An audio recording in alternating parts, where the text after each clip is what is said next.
Welcome to today's episode of Why I Let It Go. The third episode is going to be on my first AR15. It was one that I built the lower.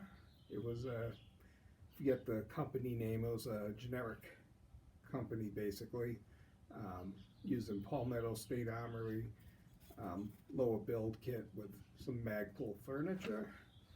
In the upper, I bought a complete upper from Bear Creek Arsenal. Altogether, I think total cost on building and putting the upper on there was in probably about the $325 to $350 range. So it was a very economical AR-15 for my first one. Wanted to try something different. And wanted the challenge of putting the lower together. I had very little problem putting it together. It's surprising how easy it is. So if you're new to firearms, once you get comfortable and want to get a long rifle, take the challenge of buying a strip bow receiver and parts kit and put one together, and then just buy a complete upper, and you can get an AR-15 for under $400 easily. The function of it was very good. I had the Bear Creek upper, shot very well, seemed to be put together well, and the lower, the only issue I had is I had originally put these JP springs in that was supposed to give it a lighter trigger pull, and I had bought the wrong ones and was having light primer strikes, which meant that it wouldn't fire the round. About maybe 50 to 60% of the rounds would not fire when I took it to the range. So I took out the trigger spring and put the original one that came with the Palmetto kit in, and it functioned beautifully after that. It was a good solid gun, kind of a good first firearm to be a beater rifle. I didn't like they had this weird logo on the lower receiver, so you got some of the flat dark earth, like Rust-Oleum spray painted it to cover that up and give a little look to the rifle. So I don't recommend using the spray paint for painting your guns, but in this case it wasn't bad. But if you do it, make sure that the paint cures for about a week. You may think it's dry in a day, but if you pick it up, you're gonna have like fingerprints from it being slightly tacky. So that's a tip if you look to do a spray paint on your lower receivers.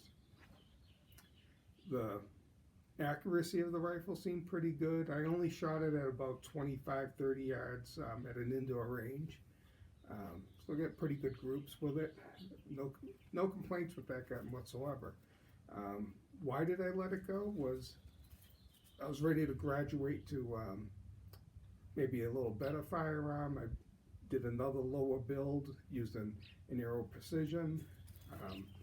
First I did a pistol, bought an Aero Precision upper, and put together a high value lower with a nice drop-in trigger and good furniture on it. So that AR pistol was just really fun to shoot, so I started shooting that more. And then I did another one also using the Aero lower and put a Daniel Defense upper on there and made a very high value gun that kind of put the first AR-15 build where I wasn't using it, and it was just sitting in the gun cabinet and not no reason to take it to the range since the other two were better guns. I enjoyed shooting them more, and so I found someone that was interested in buying it. I basically got what I put into it um, in the trade value, so I moved on, and then I rolled that into buying a SKS, Chinese version. It was an even swap, basically, so got something different, something that may have some collector value, and so I was happy with exchanging the AR15 for the SKS, since it was a very nice copy, and I think I made out good in that deal. But do I regret getting rid of the gun? No, because I had great replacements and I got value for it. Would I do it again? Definitely in this climate, because I probably would get more for it now.